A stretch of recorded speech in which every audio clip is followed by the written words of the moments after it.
My man, David. All right, welcome back here. We got Dimitri Ross on the show. Dimitri, say hello. Hey guys, what's going on? Cool, cool, cool. All right, so just for context, why don't you say what you currently do? What I currently do? Oh, do you want me to give a bit of the background or just So, what I'm currently working on? let's start with what you're doing now, and then we'll jump into the other stuff. Totally, man. So basically, at the moment, I am a coach, a mentor, and what I do is I help people start an online business, coaching business, one-on-one coaching, consulting, or a high-ticket digital offer based on their expertise. Beautiful. By the way, I just noticed, nice mic. I got the same one. Oh, It's silver. thanks, man. Yours is the silver one. Okay, cool. Well, so where are you originally from? Because I know you're in Brisbane now, but is that where you're originally from too? Yeah, so I'm on the Gold Coast at the moment, which is only an hour south of Brisbane. Okay. It's the beach area. We've got the nice, beautiful beaches, good sand, and yeah, so that's where I am now. But originally, I'm from Hobart, Tasmania, which is the Apple Island of Australia. It's at the bottom. So if you look at a map of Australia, you'll see this detached big island at the bottom. So that's where I'm from. It's like the population, I think it's like 450,000 people at the moment. Okay. So there was a lot of norms and traditions to go to uni, do the normal way of living, I guess you could say, and stay on the island. Not a lot of people leave and move to the mainland, but Yeah. yeah. Nice. All right. So I'm really curious because in America, I guess there's kind of like these societal norms that people are supposed to follow. Like you're supposed to go to high school, get good grades. You're supposed to go to college right after, get good grades, and then kind of get a good job, maybe work your way up and retire when you're 65. Was there anything like that when you were growing up? That was kind of like that similar societal norm path? And if so, was it like similar or was it different? Absolutely, man. So there's two things I had really. I had the societal norms and then I had the pressure from my mum. And I guess I can go into both of them for you. But the first thing, like in Australia, it's the same kind of thing. I think you guys call it the white picket fence and the American dream. Here, it's very similar, finish school, get a good job, go to university. And then at the age of maybe 28, 30, you meet the love of your life and you settle down, you have kids at, 32, 34. You get the mortgage, you work the 9 to 5 until you retire, and then you retire at 65 and you have the kids. That's it. You retire and you get on with your life, man. Life goes quickly. That's what you do. But so that's the Australian dream, I guess you could say. Buy your property and settle down and pay the mortgage off. But I mean, there's that pressure in Australia, but I also had pressure from my mum too. Mum raised me as a single mum. So you know, from the age of 5, she raised me as a single mom. She was working her ass off, doing ridiculous hours, like 18-hour days to put food on the table. Now, she came from a family that was fairly, I'll use the word uneducated in the sense of traditional means of university, that kind of thing. It was more farmers and traditional jobs. So like laboring. And because she wanted to make a decision to raise me like no one in her family had experienced before. So she put me through the best private school in the area and she sacrificed to put me through that. And like through that sacrifice growing up, there was pressure on me to go and do something that no one else in the family had done, which was at the time go to university. So for me, I got to, year 10, 11, 12, the final years of schooling with that pressure of, hey, you got to go to uni. And I knew that wasn't for me, man. So there was a lot of friction between my mum and I in the later years because I was this rebellious entrepreneur who just wanted to live the good life, right? And I didn't want to settle for the traditions. So that caused a bit of strain on our relationship, to be fair. But I mean, she worked her ass off to give me the opportunities. I guess I just took it down a different route. Yeah, yeah. So how does she feel about it now? Obviously, like you're doing pretty well. Has she kind of turned her thoughts around? Totally. But it took us entrepreneurs, we have our vision, we have our dream. And if we go and tell other people who are the masses, the people who are used to living the societal traditions that we're talking about, you're going to get punched in the face. Right. You're going to get punched in the face so many times because the people are like, you can't do that. That's not possible. Blah, blah, blah. They'll say all this shit. So with mum, you know, I mean, essentially us entrepreneurs, we're talking the talk, right? We're going to have the $1 million business. We're going to live the laptop. We're talking the talk because we haven't achieved it. Right. We haven't achieved it yet. But it's the thing for me within us entrepreneurs, it's like that innate hunger and drive to just relentlessly pursue that goal you have is what's required to set yourself up from the rest and to actually live the good life. Right. So with her, it took a few years. And it wasn't really until, you know, start of last year that she saw me starting to move and shake and start to get successful with what I was doing. Before that, we were going on the family vacations, my partner and I, with my mum, like a couple of years ago, went to Bali. And even then, only a couple of years into our entrepreneurial journey, she was drilling us. You guys should go to university, become a doctor, a lawyer. Yeah. You guys need to do it. Stop wasting your life. Go and do it. Now, she's only running off her best patterns and what she was brought up on. We're only running a pattern from our past and what we're used to. So she was trying to do what was best for me in her model of the world. But man, like, I mean, once you have enough, like the thing is, I mean, with relationships, man, like with the ones you love, you don't want to ruin them. But at the same time, you got to stand up. Us entrepreneurs, we've got to stand up for what we want. Yes. But to give you a long story short, everything's perfect now. She fully supports me. Nice. I love to hear that. But yeah, it's an interesting topic because I like, obviously the advice is coming from a place of love, but at the same time, it's like you can take anyone's advice, but at the end of the day, it's not gonna be the same. Like the situation might be different. The economy might be different. The types and number of opportunities is going to be different. But obviously, like you broke free from that traditional route at some point. When was that? Was that when you were deciding to go to uni, as you call it, or did you have, like when you were a kid, did you know you wanted to do something on your own? I think, like, honestly, no. Even in year 10, I'm not sure what you guys call it in the States, but year 10, 11, 12 are kind of the last 3 years of school. Mm-hmm. Even then I was saying, you know, I'm going to go become a police officer because I was starting to do these academic subjects towards the final years of school where, you know, you have to apply yourself. And there were topics like law and the things that started to mold you in the direction that you want to go to in uni. And I was a failure at school. Like all of my friends were getting the A's and they were just blitzing it and they were getting these killer grades. And I was struggling, man. I was failing and I couldn't even pass most subjects. But that was because I was coming home and playing video games. I was coming home and doing other stuff that wasn't studying because I wasn't inspired by it. So for me, I mean, what was the question? It was, what was like the first thing that you did to kind of break free, or like when did you realize that you wanted to not be like the traditional route? Totally. I think it was those grades at school. It was in the year 10, 11, 12. It was like the final years. It was, I'm not inspired by this. I'm getting failed grades. So what's the point? So then that's when I, like, even in business school, at business during school, I wasn't even inspired with business topics, which is funny because of where I am now. But I finished school year 12. I think you guys call it high school. Not sure. Yeah.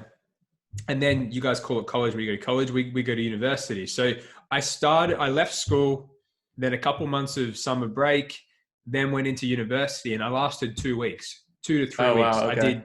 I did business and accounting. I lasted 2 to 3 weeks. And I just wanted to party, man.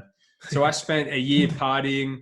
I got severely depressed and overweight. I lost 10 grand to my best mate who promised to make us millionaires.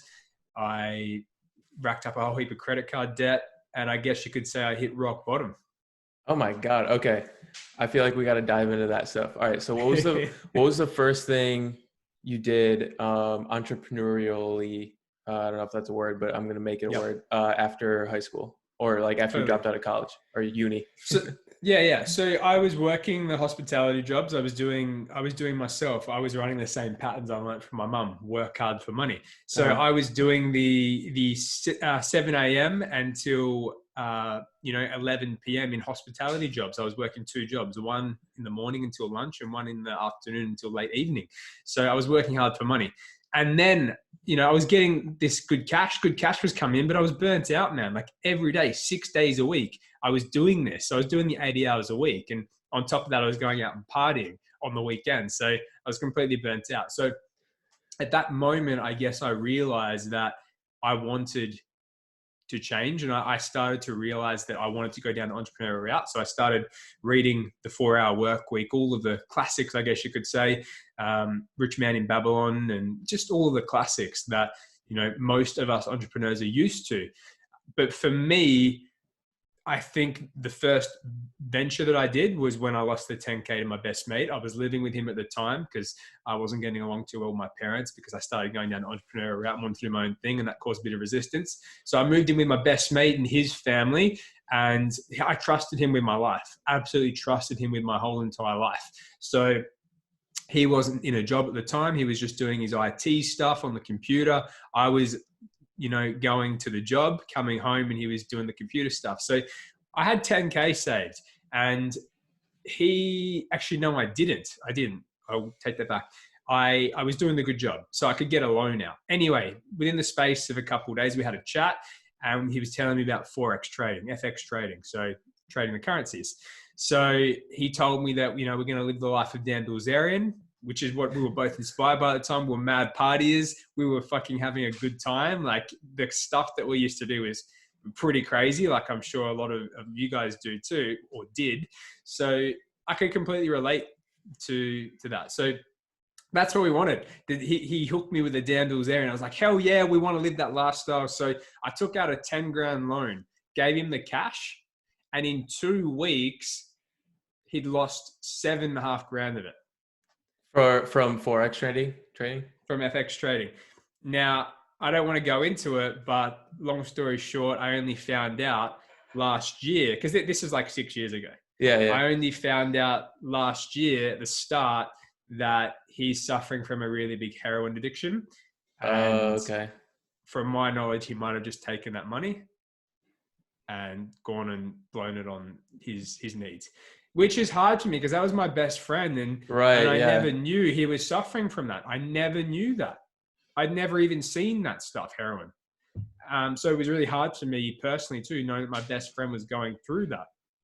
But that was when I hit rock bottom. I was like, okay, I can't keep living like this. And B, I can't have other people in control of my financial destiny. I've got to fucking figure this shit out.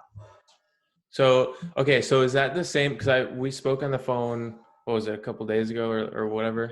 Yeah. And you mentioned at one point you were homeless. Was that point, or was that a different point?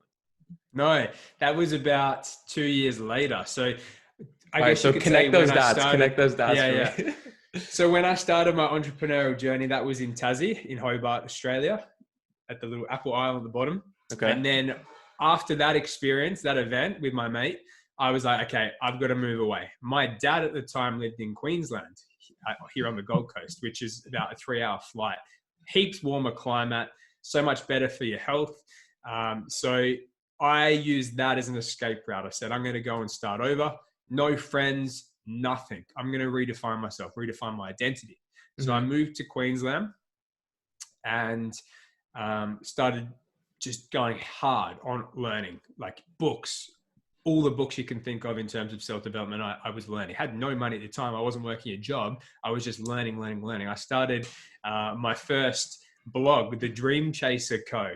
And I was just starting to put out self-development stuff. And then that's when I met my partner. I met her at personal training school. So we became personal trainers together. Like physical training, like fitness? Okay. Yeah, fitness training. So met her there.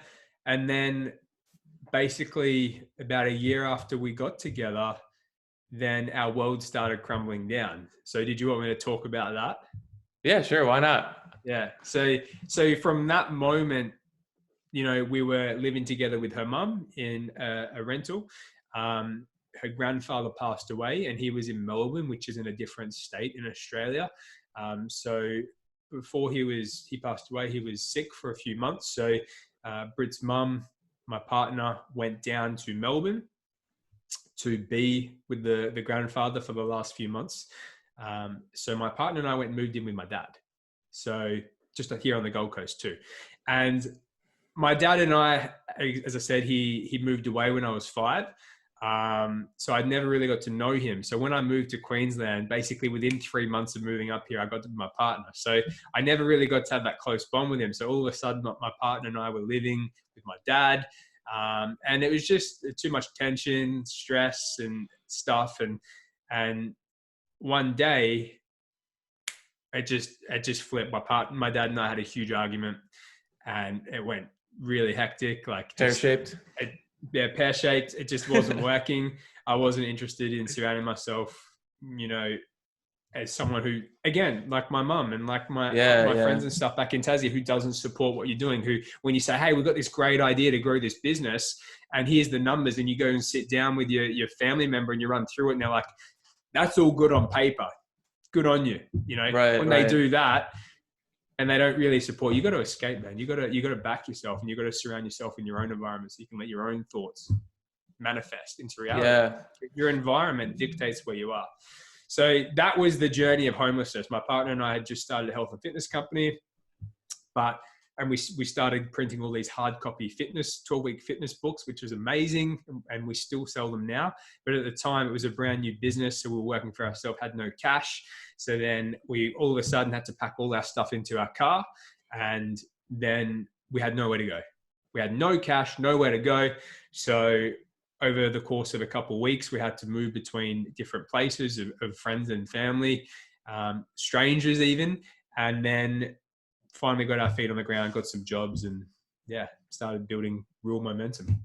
Man, that's under our own terms. Yeah. That's got to be really tough, dealing with those relationships for sure.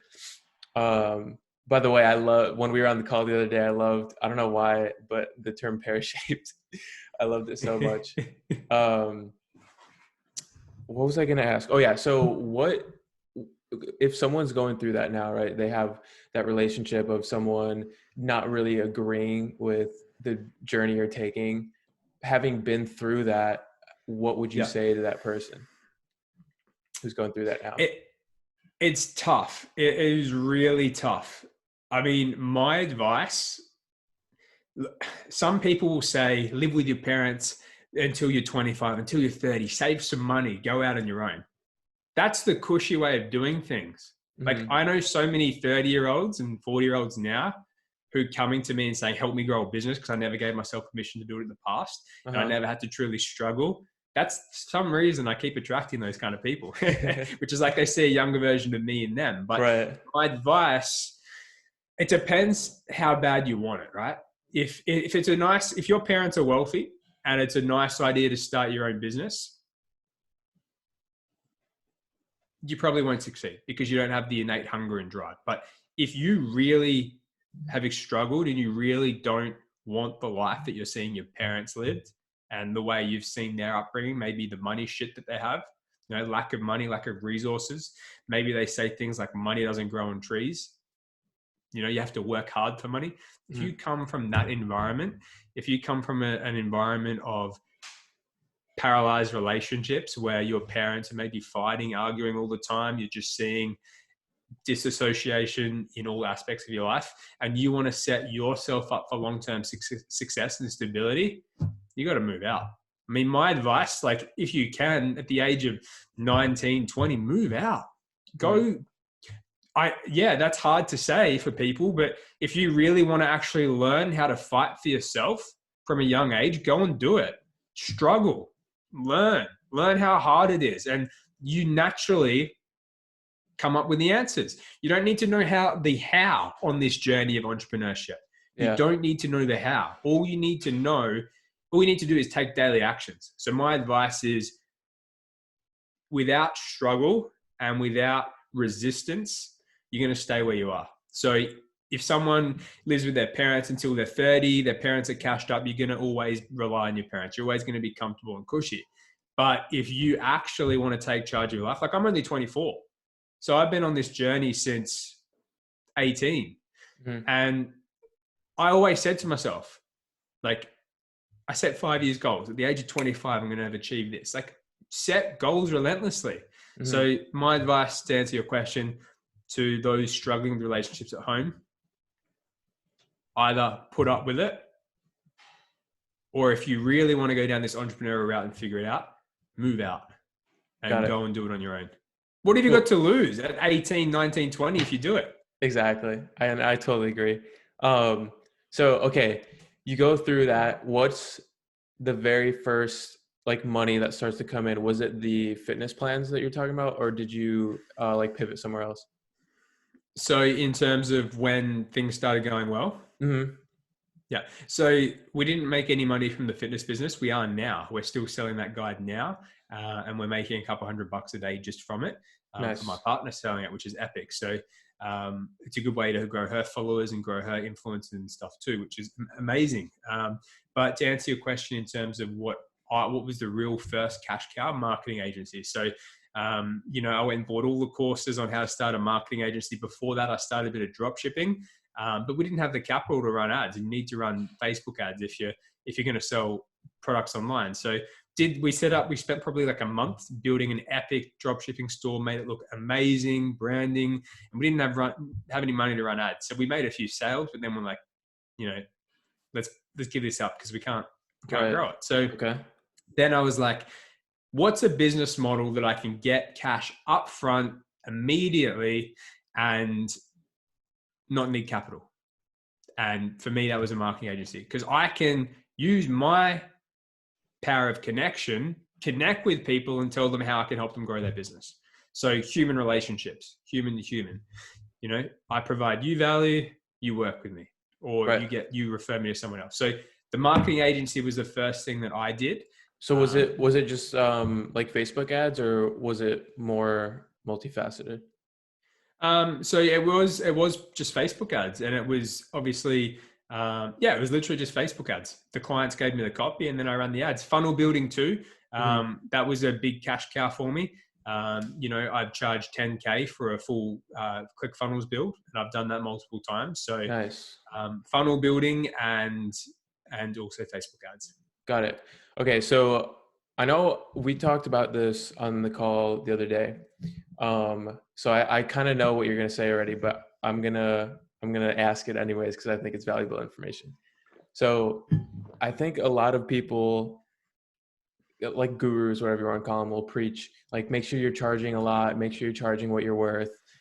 And my argument is, how are you going to build the confidence to ask for that $10,000 for the funnel build? You know what I mean?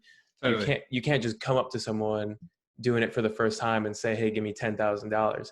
So how do you build that confidence up to be able to comfortably ask someone for $10,000? Totally. All these gurus are telling you, they'll give you the script and they'll say, go and charge this right now. That's what they'll do. The script works. Go and charge it right now. You don't have any confidence. When you get to you know what I used to do? Like, I used to shake on the phone, because the whole time when I was talking to prospects on the phone to close them on my marketing agency services, I would shake, because the whole phone call I spent from the first second of connecting with them to the end, thinking, at the end of this phone call, I'm going to have to sell them. At the end of this phone call, I'm going to have to sell them. The call went on, the more anxiety built up, the more anxiety. And then I would go, yes, so it's just going to be $2,000 per month. Yeah, let's do it. And then they would say, fuck off. Like, they would walk away. Like, so my advice to those getting started, and the way I've done it, is free work. A lot of gurus will say don't do it. But if you actually want to go from not charging and not making money and living in poverty right now to living a life of freedom and abundance, free work for at least 2-3 months. So I'm not talking like, let's just say you're doing Facebook ads. Go and tell someone you'll run their Facebook ads for 14 days for free. And if you get them the desired result, they'll keep working with you. You can tell them the price up front. It's $1,000 per month, $2,000 per month, $3,000 per month, whatever. Mm-hmm.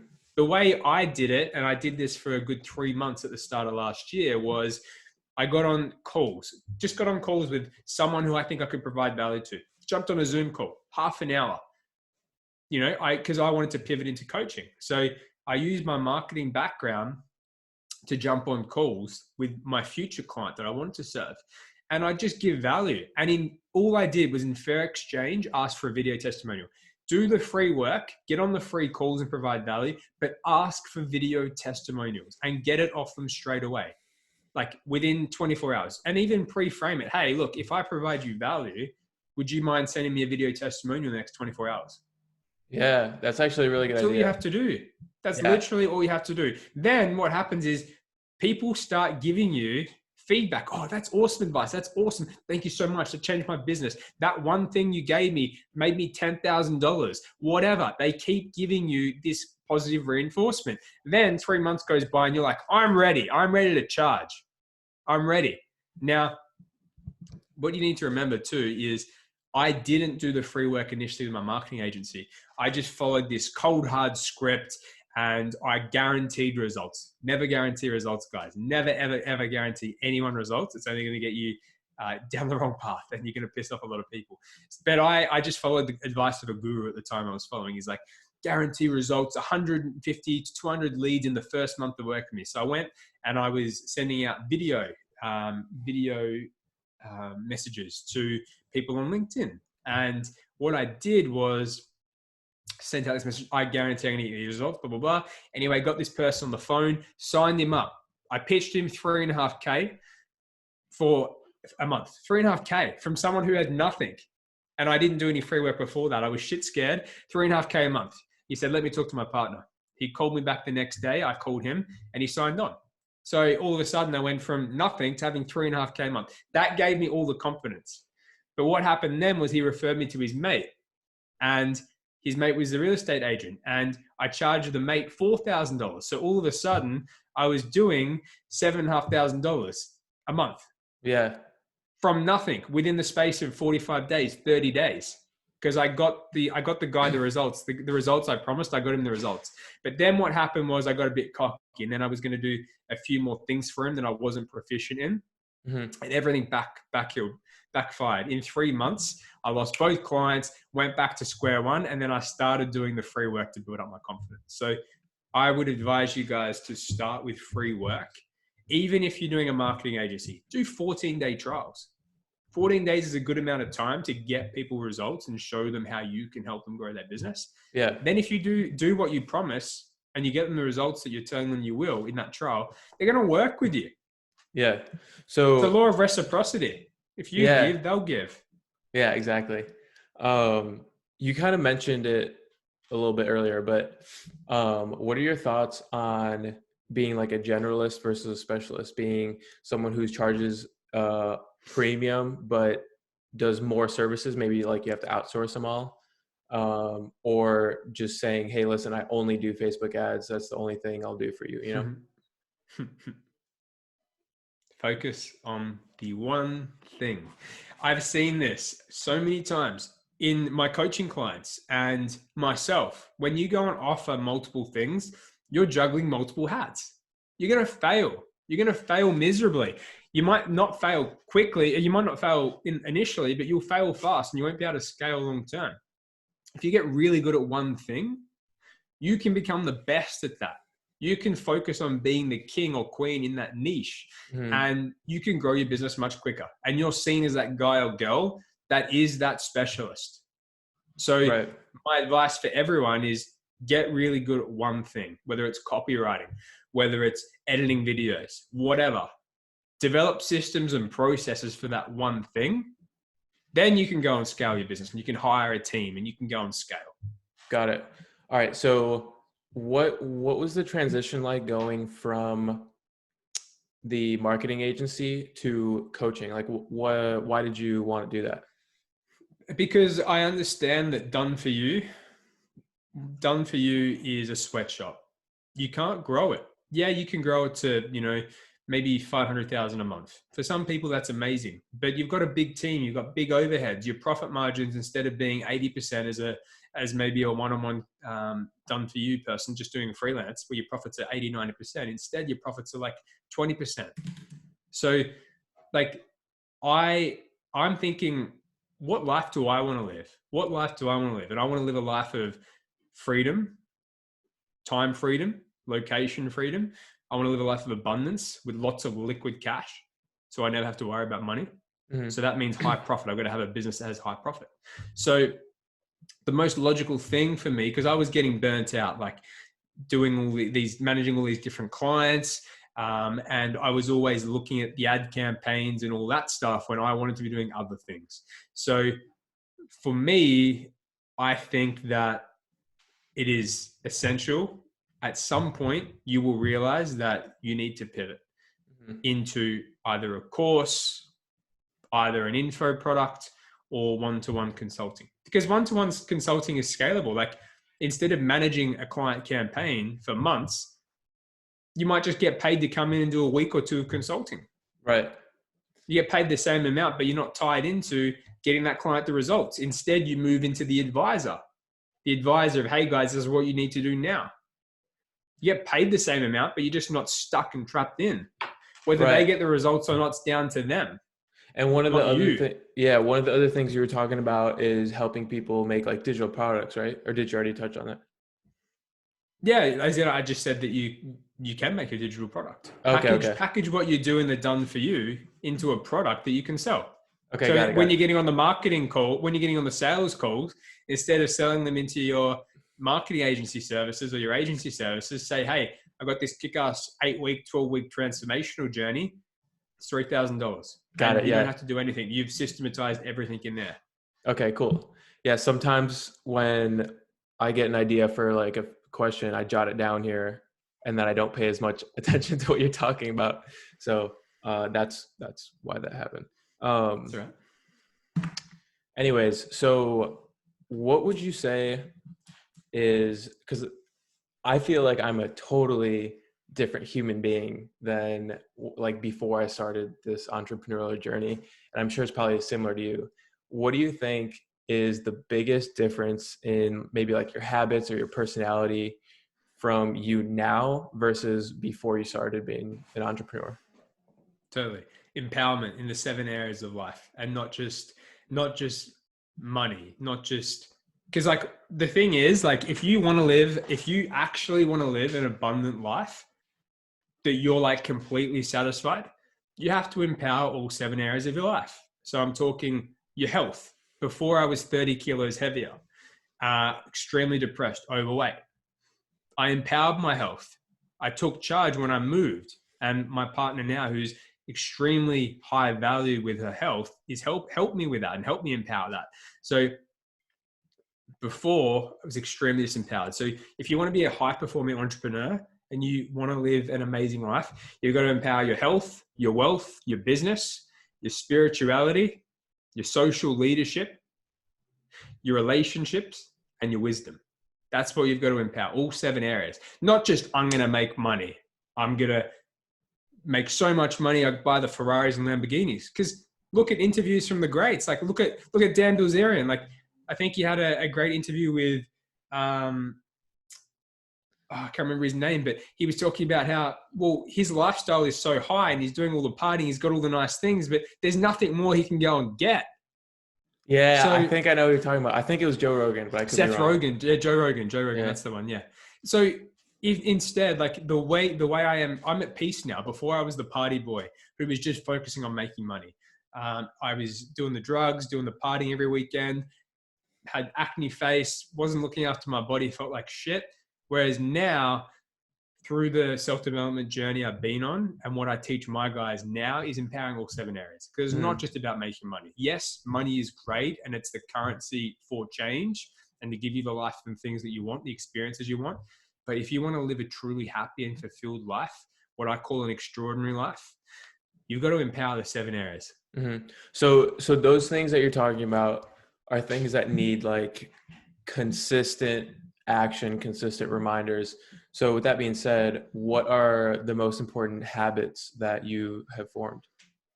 Totally. So first things first is obsess over learning, obsess on skilling up. Like everything I invest, everything I get paid from my guys, I invest in learning from the best, because the more I grow, the more I can serve my clients. So have a high obsession on learning so that you can keep growing. So have an obsession over that. Number 2 is your health. You've got to have good daily routines and rituals. So I'm talking meditation. When I say spirituality is one of the 7 areas, that's looking after internally in here. So meditations, affirmations, because a lot of the time, like the old version of me, that was someone who was saying you have to work hard for money, because I was running the same patterns, the language patterns that I was brought up from my family and friends. Work hard for money. Money doesn't grow on trees. Get married young and settle down and that kind of thing. Buy the house, all the things that we're told. So for me, it was about like you're running off all these patterns from the past. So if you want to be the ultimate version of you, the one who's empowered in the 7 areas, you got to start living like that now. You got to start feeling that now. So daily routines, affirmations, meditations, reading, doing the actions that will actually change your life every single day will set you up for success. So one thing I see is people try and juggle so many different tasks throughout the day when it comes to growing their business. Instead of trying to do everything, focus on one thing. So focus on the one thing, the one high profit action, or the one thing that you can do every single day to help you get to the version of you that you want to get to. Yeah, I love that. Yeah, actually, one of the best things I started doing was writing down that priority list for the next day. Like, what are the couple of things that I need to get done tomorrow? And I try to do it every night. And I've gotten actually pretty consistent with it. It's been super, super helpful. Yeah. So like my advice for you guys, like you said too, write down the night before what you plan your tomorrow today. Have gratitude. Write down your 5, 10 your 3 to 5 gratitudes every day. What you're grateful for, the things you're grateful for. Write down, 3 to 5 magic moments. What are the magic moments from your past that you have a lot of gratitude for that made you feel good? And write down 3 to 5 things that you love about yourself. That puts you in a place of abundance and gratitude.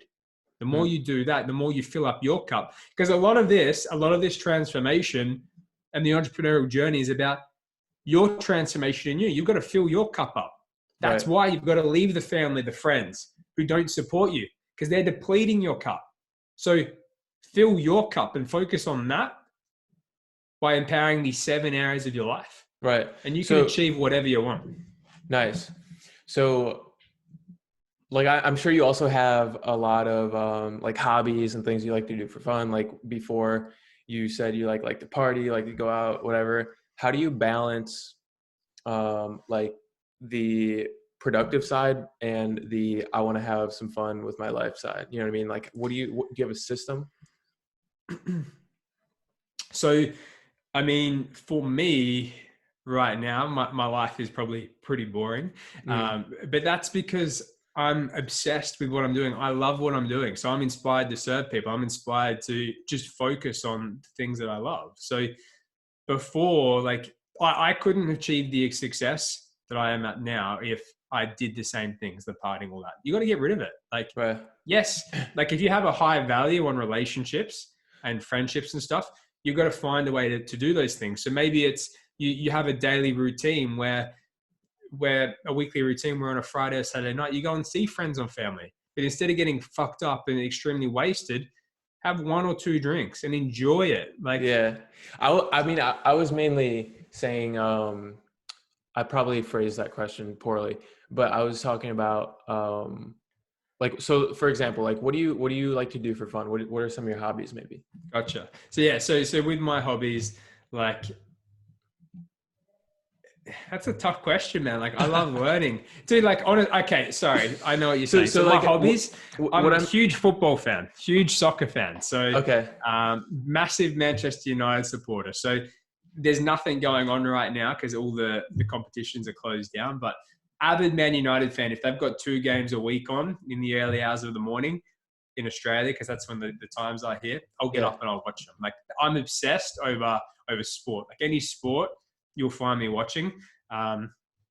Exercising with my partner, spending time with her, going out and enjoying life, traveling. Like we just came back from a month in Bali. So I guess the way I built my business lets me go and explore. So I'm obsessed over traveling. So once COVID's taken care of, travel and experience different countries and different things. All right. So let's just say there's a huge, what club do you support for soccer or football? Manchester United. All right. So there's a huge Manchester United game coming up, right? Maybe in a couple of days, but you have also like a lot of work that you got to do. And like for you, it could be the Manchester United game. For me, I love playing video games, and I've been recently getting into like trying to teach myself to play piano and like all these little hobbies that I've trying to do for fun. Mm-hmm. But like sometimes I have trouble drawing the line of I need to get this done. This work has to be done, and it needs to be done now. But if I don't do the things that I enjoy, I'm not going to have fun. I'm not going to like enjoy my time as an entrepreneur. So where do you draw that line? And this is probably really poorly phrased, but I hope you understand. No. That's a perfect question. Perfect question. Cool. So I guess first things first, it's like, well, the difference between video games and maybe sport is that sport has a start and end time, right? That's true. It has a start and end time. So you clock on, you clock off when the game's over. Mm-hmm. Maybe watch the pre-match stuff and then you clock off when it's off. With video games, it's kind of like a fulfilling addiction, right? Like it's a serotonin. Like you could play for 1 hour, but when do you switch off? Because I threw my PlayStation, all my games away 2.5 years ago when I became homeless. I needed that money. I need to sell that stuff to make ends meet. So I guess back then when I was used to it, you just get addicted. Like you just get stuck in that path. So I think for you, it's like, you've got to think of the consequences. Go and write all of the consequences of you continuing when you said you were going to finish, mm-hmm. and how that affects your business. Like have a clearly defined North Star, your why, like why are you even working on your business? Have that, obsess over that, set goals, and then write out the activities that you love doing, like the video games, because it gives you that fulfillment. For me, it's watching the sport. Just write it down and have them in front of you on your TV, pin it up, or next to your couch, whatever, where you're going to see it. Have a list of all the consequences of what happens to your life long term if you don't stop playing the games when you're saying you're going to. So I hope that answers your question in terms of. Yeah. I just think it's important to see sport has a start and end time. But I totally relate, because before I used to not only watch the Man United games, but in the morning I'd be on YouTube watching all the fan channel videos and all that stuff. And that would waste 2-3 hours of my morning. Even a year ago, that was happening to me. Even 8 months ago, that was happening to me. So I can relate. But now it's like, you got to go cold turkey with the stuff that is nice, but it's not the real thing. So for me, watching the fan channels and all that wasn't the same as watching. It was all opinion. It wasn't watching the Man United games. So cut all the other stuff and focus on that thing that you really get fulfillment from. So from you, just play the video games instead of watching maybe Twitch and all that stuff. You know? Yes. So that would be my thing. And then write out all the consequences of what happens if you don't stop playing games when you do, and how that affects the future life. Maybe you want to attract the love of your life. Maybe you want that 10K per month business. Like, and write out what are the consequences in 30 days, 6 months, 12 months, 5 years if I don't stop when I say I'm going to stop. That's actually very good. I'm going to do that tonight.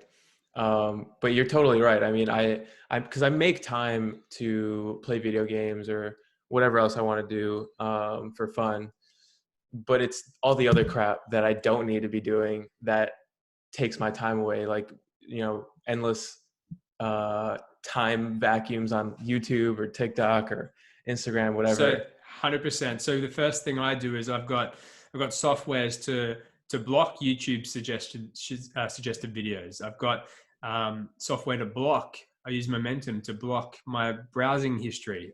When I open up a new tab, it just gives me a beautiful blank screen and it helps me focus on the one thing for the day. I block Facebook newsfeed. I've got a Facebook feed eradicator and I block the feed. So I can't see what's going on in the world, and it helps me keep focused. So you've got tools and resources out there that you can leverage, but it's your choice whether you want to do it or not. And if your why is so big and you're really inspired by your why, your long-term vision, you'll have no problem sticking to it. Yeah, 100%. My mentality with that stuff was Like I don't, people will suggest maybe like a social media cleanse or something like that. But so much of what I do is on social media. So I, in my head, was kind of telling myself, listen, I need to figure out how to be productive and be on social media at the same time. Mm. But those tools that you listed sound, very practical, where you can still be on the platform and post your stuff and do whatever, but just not get sucked into the time vacuum. Absolutely. Yeah. Absolutely. Before you know it, 3 hours is gone. And like for you and anyone else in the business to business or business to consumer space, like we need to use organic outreach to DM people on LinkedIn and Facebook. So to view their profile before maybe you DM them for the first time because you want to find something that you can build rapport over and connection over, you can still click on their name and it will still show their profile. It's Mm-hmm. just not going to show your main feed with all of everyone's different life stories and them complaining about certain things. Right. Gotcha. Focus is the best thing that you can do to move the needle in your business Got and it. your life. Perfect. So do you feel like the coaching stuff is maybe your end all be all where you're going to stick with it for forever potentially? Or do you feel like this is just kind of a stepping stone and you may pivot later?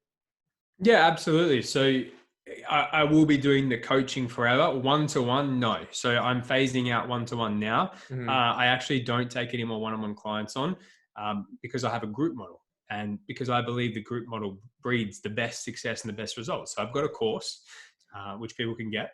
And then there's a group plugged onto that. And I've also got my mastermind, which is 4 events per year, one every quarter. You've got a group call in the community. You get a call as well with one of my team every week as well. So there's heaps of support in there to move the needle in your business. It's Mm-hmm. so much more effective than one-on-one coaching because you get to learn from everyone else in the group's life experience too. And some people are like further ahead in the journey than you. Like you might be just getting started with your business. Some people might be making 20K. But you might have a thriving relationship at $0 and this person is struggling with their relationship. So you can give them advice on their relationship. Like that's why it's powerful. That's why having a mastermind and growing your business that way is super powerful. So my long-term vision, man, like to answer your question is to not only focus on business, but Mm-hmm. I'm truly believe that empowering these 7 areas of life Yeah. is super important. The one thing I really realized over the last kind of 8 months is business is one thing and strategy is one thing, but mindset is so much more important. So I guess you could say I want to be I don't want to call myself any big name like any big names, but I want to be like some certain people who are moving and shaking the mind's health, the mindset side of things, and Mm-hmm. actually transforming someone's life internally as well as the business structure and strategies. So yeah. Got it. So the reason why I asked that is because um, I feel like maybe a lot of people preach something along the terms of like, make sure you love what you're doing. You got to have passion and you have to, absolutely love what you do every day. Well, for me personally, and I know for some other people, like I don't really have a one passion that I just need to be doing at all times. You know what I mean? Hmm. And so something that I may want to do later, like for example, if I want to do coaching and consulting and stuff, I feel like I need to have the validity. So I need to have the stepping stone to get there, like the results. You know what I mean? So Hmm. if someone's kind of dealing with that imposter syndrome of like, I can't offer this service because I'm not good enough yet, I'm not experienced enough yet, whatever. Is there some validity to that? Like, do you think you need to have those results before you can actually do coaching and consulting? It depends. If you've got like on this, obviously, in my opinion, like if you want to start coaching consulting, like let's just use a personal trainer just for the sake of it, a fitness trainer. You know, you're in the gym training clients, so you're getting really good at your craft there. But then you're like, oh, I hate going to the gym for 8 hours a day, 10 hours a day, whatever it is. I hate these early mornings, 4 a.m. until 8 p.m. I hate it. I need to go online. They've already got proof of concept that what they do works. So for them to go online and start coaching people online and putting info products out there is so much easier, right? Compared to someone who watches Tai Lopez's start a marketing consulting gig, has no experience on sales funnels and click funnels and how to even run a bloody ad, and for them to go and get clients is so much harder, man. So that's why I like you're either going to get experience from a job that you're in because you're super passionate about that thing that you're learning in the job. Mm-hmm. And that applies to how you can pivot to one-on-one coaching or consulting online or an online info product. Or if you're just getting started, you want to make money online and you're open to trying different things, I think done for you is probably or freelancing is probably the best thing you could do for 3 to 6 months. Mm-hmm. Maybe a year. There's no rush, even a year. Yeah. Before you pivot. Even longer, I think is good too. Just totally. As long as it takes to get those results, that proof, 100%. And everyone's just caught up by what this next guru says. And then you listen to all these different gurus, which is why I say use the YouTube blocker, the recommended videos, use the feed blocker. So you drown it all out. You don't listen to anything. You can focus. Yeah. Cause I get kind of confused when gurus will say, if you have no experience, you can still charge, you can still, do the thing that you want to do and like coach and consult or whatever. And I'm just like, well, if you're charging thousands of dollars and you don't have proven results, you're just kind of playing with other people's money. And I don't know if that's morally correct to do. Morally correct. I mean? Yeah. 100%. In saying that, when I signed my first client,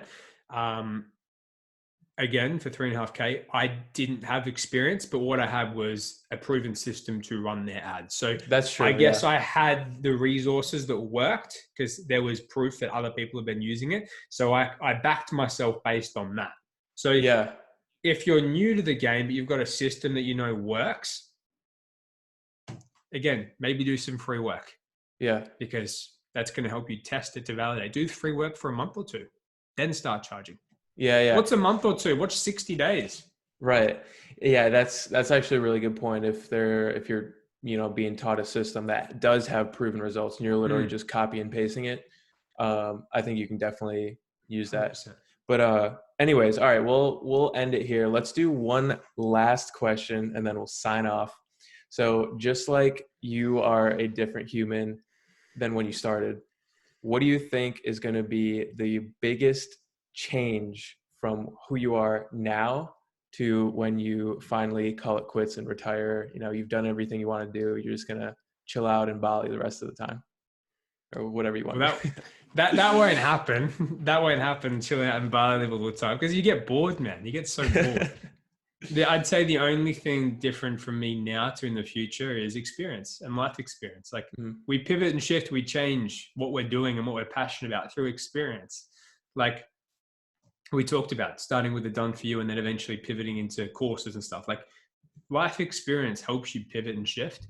So I guess don't stress too much about the future. Yes, set goals that inspire you, but don't stress too much. Just enjoy the process and live in the moment and focus on what you can do in the moment to move the needle and get you to where you want. So I guess for me, the big difference will be life experience and empowering my 7 areas. Just learning and empowering myself. Love that. Okay. So if there's anything else that I didn't ask you about that you would like to say, go ahead and do that now. And then also at the end, just tell people where they can find you, social media, website, whatever. Yeah, totally. So no, I think we had an epic interview and we had some awesome questions there. But yeah, you can find me at www.dimitrios.com, Dimitrios on social media. Yeah, connect with me. Looking forward to hearing about the problems you guys have and how I can help. Cool. And by the way, Dimitri hopped on a call, one of those free Zoom calls he was talking about with me the other day, and it was very helpful. So highly recommend reaching out to him and following him on his platforms and everything. Dimitri, you are the man, and thank you for joining. It's my pleasure. Thank you for having me.